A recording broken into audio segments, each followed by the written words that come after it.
Hello, everyone, and welcome to the Drop a Stitch podcast. I'm your host, Natalie. And I'm your other host, Danny. And today we're going to talk about unpopular opinions about knitting and crochet. This is going to be a good one. Yes. I'm excited because the things we're reading, we have a couple of things that we thought, and then some other ones that you guys submitted on Instagram a while back, actually, whenever I asked this question. A while back. A while we don't know back, when. yeah. How was your week? It was good. Yeah? It was good. Yeah. How was yours? It was, just the same. Yeah. And we're recording this on a Tuesday this week instead of our normal Monday because we had an actual real knit night yesterday. Yay! Finally, a small knit night, but a knit night. Oh, yeah. Finally, after a while. It felt had been months. So good. It had been months. Months, yeah. It was so nice. I know. Like, it's nice when it's the two of us, but, I mean, we record podcasts. We don't actually knit. So it's not the same. Yeah. But there's something about just being, like... just chilling in your couch with your friends. Yeah. Talking about anything and everything. It was so much fun. I love it. Yeah. We'll have to do it again. For sure. I need that in my life. Yeah, that same. Our time talking about, knitting things related, because we did talk about different things, and it feels so good. Yeah, it's so nice. Like, I know. It's like fuel to your soul whenever you can meet with your friends. And I find it like motivates me to get stuff done. Like, we talk and we're like, okay, let's do this. I'm gonna do this. And like, I know. I miss knit night for that too, because it was like I had to plan what I was working on my projects to where I would be for next knit night. Depending if I'm like, I have a color change coming soon, I don't want to bring 2 skeins of yarn. Like, I have to finish this one by next Monday. Like, it was so motivating, and like I got so much more done when we had regular knit nights. Well, that's the thing. Whenever you are at home, you don't have 2 hours just to knit or crochet whatever you want, but when you bring your project to knit night, you are actually sitting down for a couple of hours, so you are fully working on your project while talking with your friends and stuff, but you actually get things done. Yeah. I know. I love it. I know. You finished a couple of things. Yeah, that's what I was gonna ask you, and I don't know why we have not been asking this question to each other, but what are you working on? Why have we not asked each other that? I was like, hello? Why haven't we asked this question to each other? Like, that's just such a knitting and crochet question. Yeah, and we need to do that. From now on, this is what we're going to talk about. Okay, what are you working on? I'm working on a blanket pattern that I'm creating. It's a rainbow blanket. And now that you said it, you have to finish it. Well, yes, I have to finish it. I'm like not quite half. I mean, no, I'm not halfway. I've got almost half of the rainbows, because it's not just the one big rainbow blanket that everybody's picturing. Yeah. Like, I'm not copying someone else. I'm making my own idea. But yeah, like, I'm almost done the rainbow portion. I still have to do more stuff around it. Yeah. But yeah, I would say I'm like a third of the way of having it figured out and like crocheted. I feel like after when you get to the reading part, it's just gonna be butter for you. Yeah, easy peasy. Yeah. Well, I wrote down what I did as I did the first one and already corrected myself, because when I went to do the second one, I was like, wait, this doesn't work. Yeah. So like, it should be good by the time we get there. Are you gonna test it? Yeah. Yeah. Yeah. Good. I'm gonna have to. But yeah, that's the plan. Yeah. What are you working on? Another blanket. Yes. Did you post a reel about it? I did. I saw it today. Yeah. Yeah. I posted a reel. It's so beautiful. And you know what's crazy? I think I told you yesterday that the yarn said limited time. Yes. Limited edition, or whatever it said. And I was like, that sucks, because, then people, like always, they're not going to find the yarn, and it's just so annoying. But then I was recording stories to show my blanket and to tell people where I'm at, because it is such a big blanket. Yes. I did not. I was shocked when you pulled it out the I know. first time I saw it. I Yeah. was like, Danny, what are you doing? This is like, I think the biggest blanket you've ever done. I know. Like, It's I was so shocked. I'm like, big. this is not a Danny-sized blanket. You're tiny. This is not. 3 Danny's fit under that. Yeah. No, but like, I wanted to make like a decent size, but I didn't realize. I guess it didn't come to my head. I didn't visualize how big I was actually making it. It ended up being 3 inches bigger based on my swatch, because Yeah. you know your swatch should always be bigger than smaller rather than smaller. So I did just like a small 4x4. Yeah. And then obviously as I was Mistake. crocheting, yeah, my tension got looser, I guess. So the Yeah. blanket ended up being bigger, 3 inches bigger. But even without the 3 inches, it's still big. It's still big. I Yeah, yeah, know. yeah. So I was like, what was I thinking? It's gonna be nice though. I know. I'm happy that you're making that size. Like, I that's know. one thing that kind of annoys me with people that do blanket pattern. Like, they always make like the baby size, and it's like, yeah, cool, that's nice, but like, I want to see it draped on you. Like, Yeah. it's cool. Like, you do the baby size, and I get it. It's quick, it's easy, it doesn't use much yarn. You like figure out all the other sizes, and like, Yeah. there you go. But like, It's I nice whenever appreciate the extra if thing- you take the time to do the throw size. You know? And the thing is that the pictures are nicer because you can take so many different ways. Yeah. So yeah, I was explaining that today. And then I seen another skein of that yarn, and it didn't have the little logo that said limited time. Oh, so maybe it was limited time and then they kept it. Or maybe there was just that one color. Maybe that I don't too. know. Huh. I have no idea, We'll and I have to wait and hate when see. they do that. Yeah. I hate it. But yeah, if I wanted to do the regular size, I would be like half done now. But I'm not gonna leave it like this. You must be close I to need half. to finish my skeins, and I want to have like a proper size. But You're almost close to half. I think I'm at half. Yeah. Yeah. It's gonna be awesome. I know, but I just want to finish it because everybody's waiting for the pattern, and it's just so beautiful, and I want to get it done. But it's worsted weight. Yeah. It takes some time. Oh yeah. But anyways, yeah, that's what I'm working on right now, and I hope to have it done soon. Yeah. So let's get into today's video, shall we? Video. Girl, Girl, man, shows it's late at night again. I'm so used to it. I'm telling you, when I do the voiceover for my videos, it's just so memorized. Yeah, you know it by that heart. I don't think about what I'm saying. I mean, whenever I'm explaining the pattern, yes, of course. But the intro, is just like- it yeah. just goes. And like every single... Let's get into today's video. Oh, yeah. Probably every person that watches my videos, they know by heart what I'm saying because I say the same thing every single time. And I'm annoyed at myself, but then I'm like, yeah, It's fine. Consistency is key. Yeah. It's fine. Yeah. Okay, but let's get into today's episode. Mm-hmm. Well, the first one is something that we've all heard. If you've Oh, knit yeah. anywhere Oh, my in gosh. public, you've heard this. The typical, oh, but you're so young to be knitting. Yeah. Knitting is only for grandmas. False. It is not. No.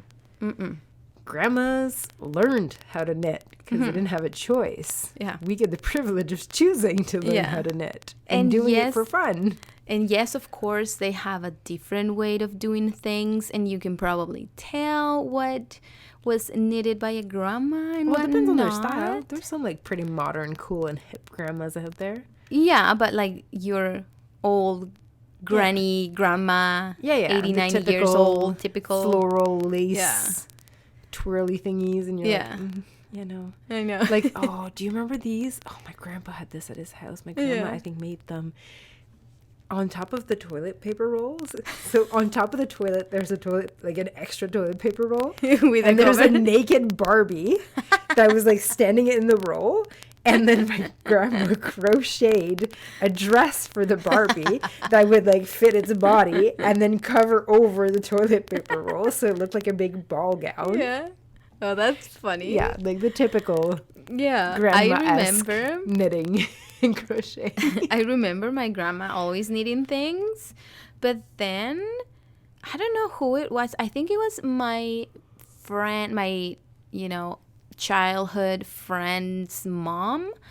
She used to crochet a lot. Okay. And I didn't know back then what crochet was because I only learned how to knit when I was 8. She used to make a lot of clothes for my friends' Barbies. Okay. And I would be like, that's pretty cool. Like, where are you getting all these clothes? Yeah. And she would be like, oh, my mom's making it. And I was like, that is so cool because she made like everything.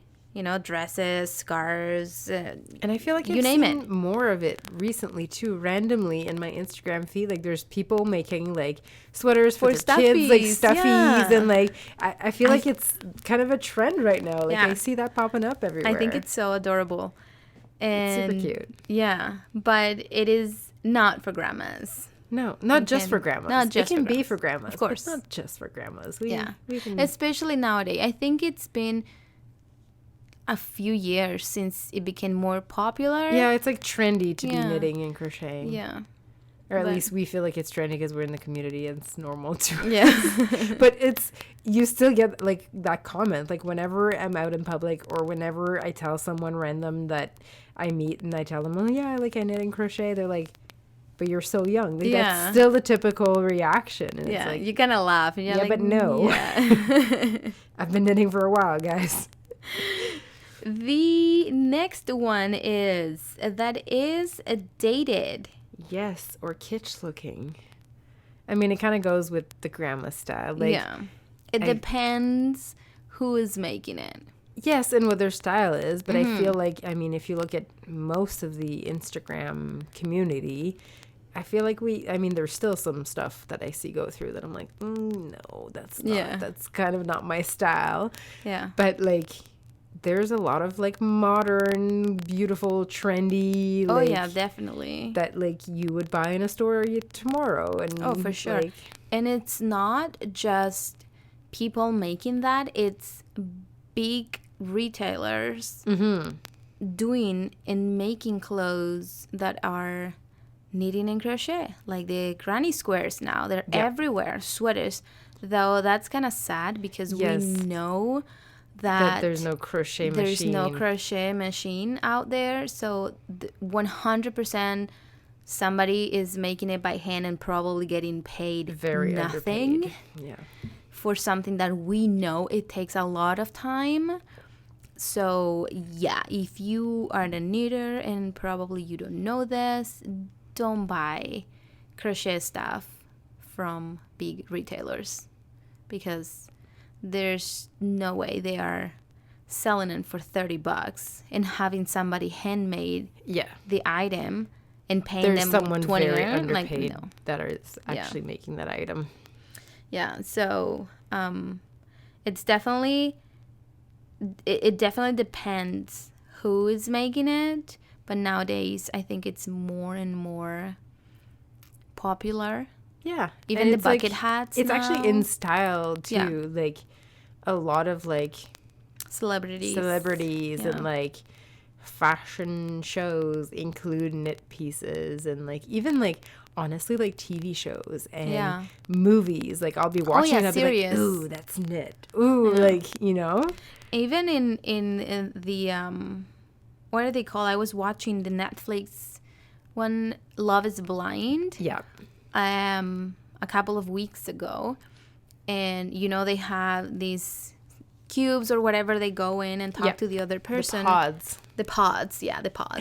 Everyone had different things in those little pods, and pretty much all of them had blankets. Yeah. And they were all knitted blankets. Yeah. You can tell whether they were machine blankets or not. You can tell that some of them were crochet.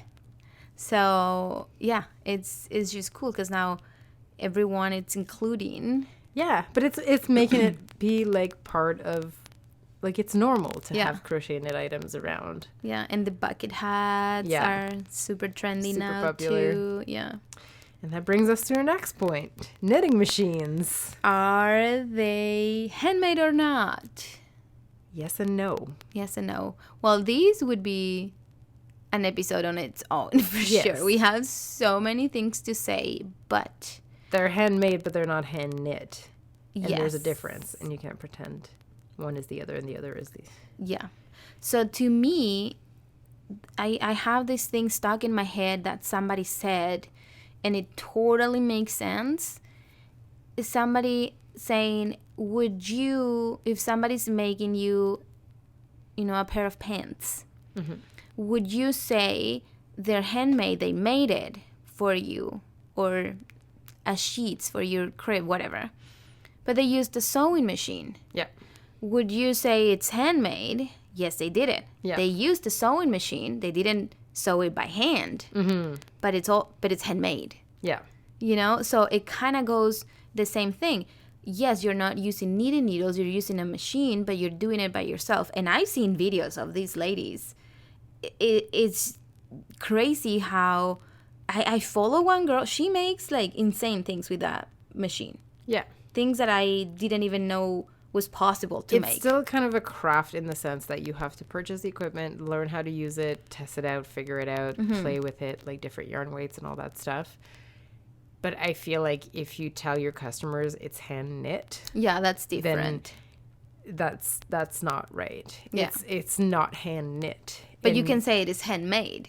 It is handmade, Yeah. but I think just out of consideration for all the other knitters, which might Yeah. be doing the exact same pattern, but by hand taking 10 times as long. Yeah. Like saying that it's handmade with a knitting machine is just making it clear. Honestly, most likely the customer is not going to care. Oh yeah, they're They're just probably going to look won't at the care. price and be like, perfect. Yeah. But like, Well, and that can also make a difference in the price, yeah. right? Because Well, the time it takes is exactly, cut you can and- price something made with a knitting machine versus somebody that made it by hand. Yeah. It's it's a big difference right there. But like I said, that example that I heard about the sewing machine, it just clicked to me. It just made total sense because, like I said, you don't ask somebody, well, but you sew it by hand, or was Yeah. it with your sewing machine? Well, we kind know? of, for sewing, we kind of expect the sewing machine a lot more. Like, it's kind of Yeah. different where, like, for knitting, the exception will be, like, handmade with a knitting machine, whereas for sewing, the exception will be, like, hand sewn. Yeah. Like, that's where you'd mention, because then it's, like, it's worth more, Yeah. But because the most popular is obviously the sewing machine. Yeah. It's like you mentioned if it's hand sewn because that's special, whereas Mm-hmm. for knitting it's kind of like the opposite. The most popular is done by hand because that's what most people do. Yeah. And then you kind of have to mention like with a knitting machine. Yeah. Yeah. Okay, next one. This one is interesting. Choosing a pattern tester is just a popularity contest, not based on skills. I don't agree with that. You don't? No. It can be based on skills. It depends who we were talking about. Obviously, I'm sure there's some people that are... It's twofold, okay? So when you send out a pattern tester call, you want... Like, there's an advantage to having people that have a bigger following. Yeah. Because they're going to post about their test knit. And so more people will have eyes on the pattern that you're creating. Mm-hmm. So there's an advantage to that. But when you say not based on skill, like... If I'm releasing a pattern that's a beginner level pattern, I want to have people that are absolute beginners, people that are intermediate, and people that are like way too advanced. Yeah. Because I want everyone's take on it. Because Exactly. the advanced people are used to very complicated pattern and may give me feedback Yeah. that my easy beginning pattern might not have had, but would make it just simpler or easier, clearer, whatever. And beginners might ask me a bunch of questions because they don't know what they're doing. So then you you want can- to have a whole skill level. And then you can adjust your pattern too. Yes, so it fits anyone, no matter if you've done it a long time. And most of the pattern tests that I've done, they've included people that like absolute beginners don't know anything to like full on like Yeah. But have a I big- can see what this person is saying though. I can totally see somebody just wanting to get their pattern out there yeah. and not wanting to make the pattern better, for instance, just to make it popular so people will buy it. I can totally see somebody doing that. For sure. But then I mean, It's cheaty because Yes. you want, like you said, test but it. also like the popularity contest only goes so far in the sense that like the bigger names in the industry are not going to They're take not time gonna to apply like for your. apply for my pattern. You know what I mean? Yeah. So it's kind of like you're kind of stuck at the mid range. What do you mean? I would. Yes, that's true. You would, but you're my friend. It's different.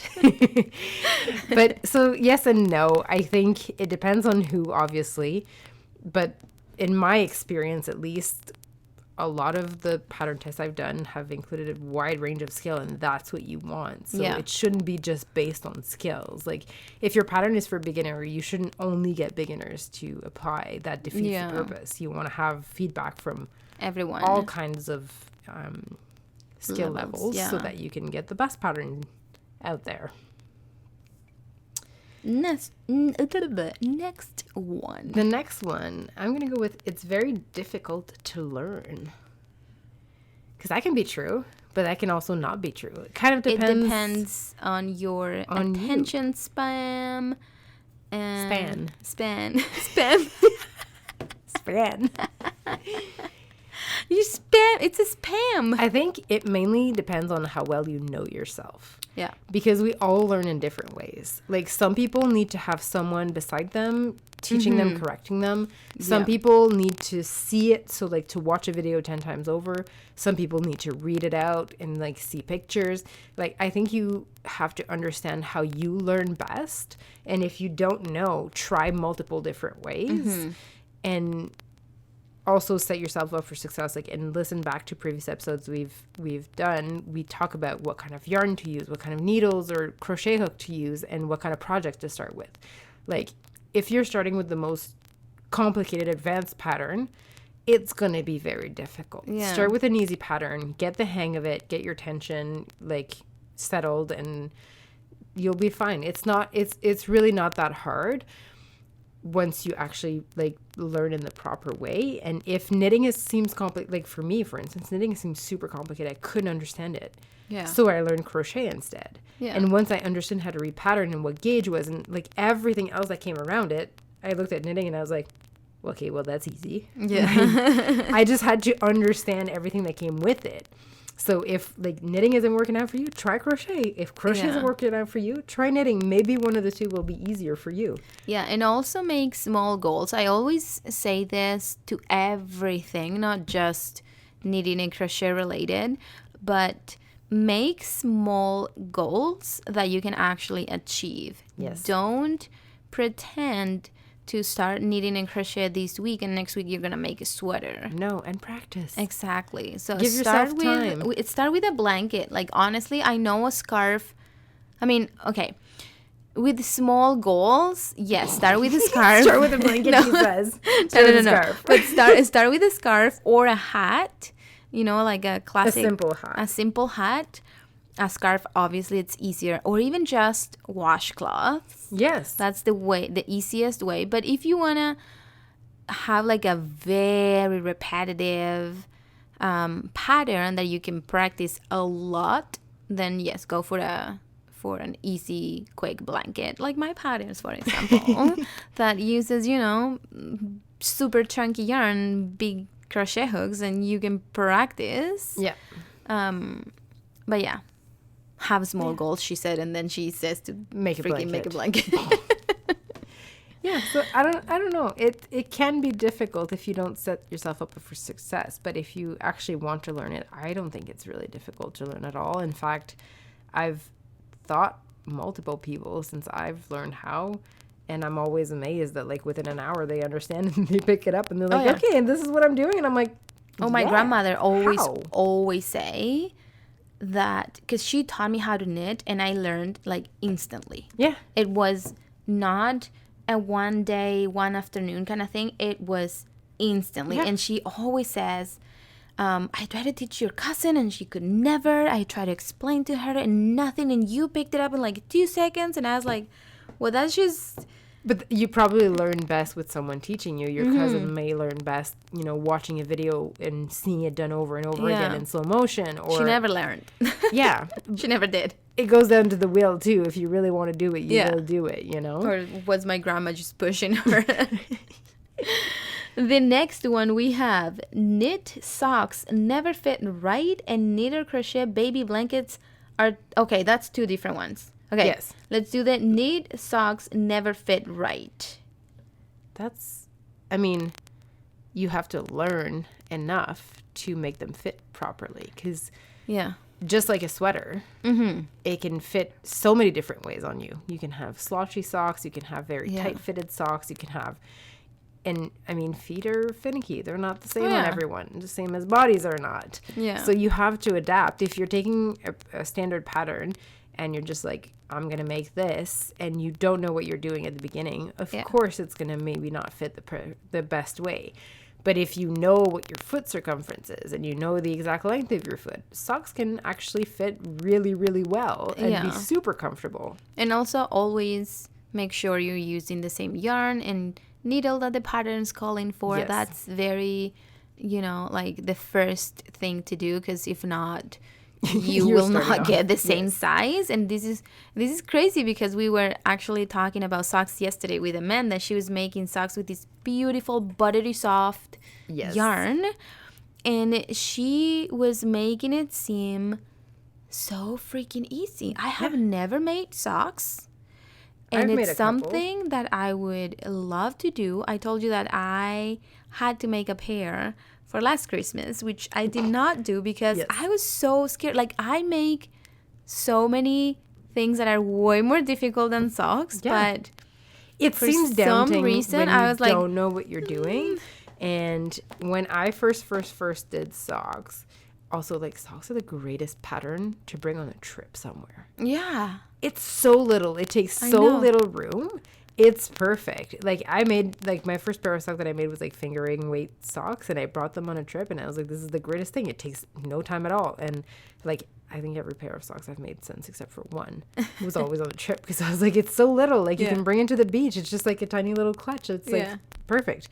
But the first pattern that I followed really, like, taught you how to do every single, like, what the cuff is, where it is on the socks, how to know how many to cast on, how to, like, figure it out, blah, blah, blah. Like, and then every single part, like, the toe, the heel, the gusset, the, like, all these things. Because you, like, yesterday we were talking about the afterthought heel, so you don't have a gusset. You don't have anything like that. But if you're working it, I don't know what it's called, in the sock, not as an afterthought, there's different ways to do the heel. And it was teaching you, like, how to do the heel and then the gusset and, like, all these things. And so just learning the different parts of the socks, then you kind of understand. And then as you try it on, you can be like, okay, this doesn't fit because of this, like, you know what I mean? And then you can adapt your pattern. Yeah. Or just find another that fits you best. I think I once made only one, but I don't know if it fit right or not. I can't remember. But... yeah. Well, now you're going to have to make some, because I'm excited because after seeing Amanda using those teeny, teeny, tiny knitting needles. Yes. I was short circular knitting needles. Yes, I need that in my life. Why do I not have those? Yeah. Like, if you give me those to make socks, I'll make you a freaking 50 pair of socks. We'll hold you to that. Because Mark is waiting. Yeah. You think people would buy socks, though? They take still a while to make. They would be pretty pricey. Do you think so? Yeah. Even if you use worsted weight? Yeah. I don't know. I don't know. I loved, like, I tend to wear, it depends on which one you make. I made a pair, and it was, like, worsted weight, but the way the pattern was, they made them, like, thicker. Okay. So it was, like, almost like slipper socks. And I love them so much, but I wore a hole through them. Okay. Because that's the thing with, you'll have to look into it, but with sock yarn has, I think it's nylon in it, or it has something in it that makes it more resistant so that it doesn't like basically make holes at the bottom of your socks. Yeah. So if you're using just regular worsted weight yarn, which I had done in this case, is just acrylic, it's going to wear out, and it did. And I was super sad. Oh, I didn't know that. And I haven't knit socks since because I'm kind of mad. Because I put so much time in these socks and they have holes. I'll get over it eventually. The next one. The next one is crochet baby blankets are terrible gifts because they're dangerous. This is true, but this is also not true. I don't think. I mean, I've heard this multiple times because, and let me explain the reasoning behind that people say. Okay. crochet blanket or any, it could be knit too, depending on what the stitch is. The issue that people have with it is that they're holes. So babies can get their fingers or their toes through them Yeah. and have them stuck. Okay. Let me say this. The first thing is babies, and I'm not trying to be a sleep baby consultant in here or anything, but your baby should never, ever, ever sleep by themselves with blankets. Yep. That's the first thing. Or anything in their crib that it's not, their pajamas, sleep sack if you want, but never, because it's what's it called? They can suffocate. Yeah. So that's number one. So right there, it's a no-no. But if they're taking a nap next to you and you have them covered with your blanket, plus how, I don't know, like it's just so hard to me, because maybe it's because I use super chunky yarn, but how would a baby finger get stuck in the yarn, because they're not long, they're teeny tiny, stuck in the yarn so hard that they can't take it out. I can't, that doesn't fit in my head. Yeah. I cannot picture my daughter's finger wrapped in her blanket, because it's just, maybe if it's super lightweight yarn and it's like thread kind of thing, yes, I can see that happening. But because I knit with super chunky yarn in my head, it's not possible. But as you said, if they don't sleep with a blanket, and then like you put it over their stroller or like whatever, you're watching them, generally speaking. So yeah, because my kids, whenever they were babies and they were taking naps next to me on my bed, they would always have a blanket on them, like 100%, because I was there. Yeah. Right? I won't put them in the crib. Well, now Lucas sleeps with blanket because he's but he's like two and a two and a half, but also he's freaking has hole all over the blanket. Yeah. Like he's made holes because he put his foot in one stitch and then pulled the thing, and now my poor blanket is full of holes. But I don't think it's dangerous if you use them properly. No, I think it's an unpopular opinion. Yeah, But it's true. I've heard that before. I've heard like you should not gift knit and crochet items, and I'm just like, I don't agree. Yeah, I'm like, they're the cutest thing ever. Why wouldn't you? I don't agree either. The other thing, this specific comment said because of dangerous, and this was why. But I've also heard that like they're terrible gifts because people know how much time has gone into them, and are therefore like scared of using them and don't want to use them because they're like, I don't want it to be ruined. So they end up not using it, which at that point it defeats the whole purpose of the thing. Like, let the baby puke on it. Like, it doesn't matter. Just wash it. And the thing is, too, that makes it even more special, because when your baby is not using them anymore, you can see that it's been worn. Yeah. And it's got their smell. It's just, like you can tell that blanket was used, loved. And that makes it even more beautiful, as if it was a brand new blanket. Yeah. That is just, Yeah. The point of getting a blanket and then just having it sit there and not using it just because someone made it it sucks. It's sad. Yeah. Use the blanket. Of course, especially if they made it. They made it for the reason. Okay, and the last one that we have here is you cannot own a crochet stitch. Everyone can use it. And then it goes in hand with, I cannot stand it when designers whine about people using their stitches. Agreed. Yeah. We talked about this in the last few episode. episodes. Yeah, I agree too. No, I agree. You cannot own a stitch. The stitch is not yours. It's a stitch exists, and that's the stitch. And the combination of stitches you can own. Yeah. But the stitch itself, you cannot own it. So. Well, but can you own it though? Like if I'm doing, I don't know, like 3 single crochets and then 3 double crochets, isn't that just... That's a combination of stitches, girl. Yeah, but do I own it? Somebody cannot make 3 double crochets. No, next but the to way us? you assemble it and put it in together is what you own, really. Yeah. Like the pattern that you create. Yeah. But like I mean, we all have books of crochet and knit Oh, stitches. 100%. We all you don't own it. It's not because at page 63 you like the third option that you made your pattern with it that it now becomes yours. Like everybody else has the same one on page 63. Like it's fine. Yeah, you own the pattern, not the stitch. Exactly. So yeah, that's the unpopular opinions about knitting and crocheting. About knitting and crochet. Yeah. Do you have any other ones that you would like to share with us in the comments? Yeah. Or do you have another one? No, I'm trying to think. Not right now. But yes, if you have other ones, let us know in the comments and we can make a follow-up to this. For sure. Because I'm sure there's more. Oh, for sure. Everyone's heard versions of different things. Yeah. Yeah. So yeah, I hope you guys enjoyed today's episode. It was a quick one. It was a fun one. Yeah, it was a quickie. Yeah, it was a fun one. Enjoy your week, everyone. Yeah, we'll talk to you next week. Bye. Bye.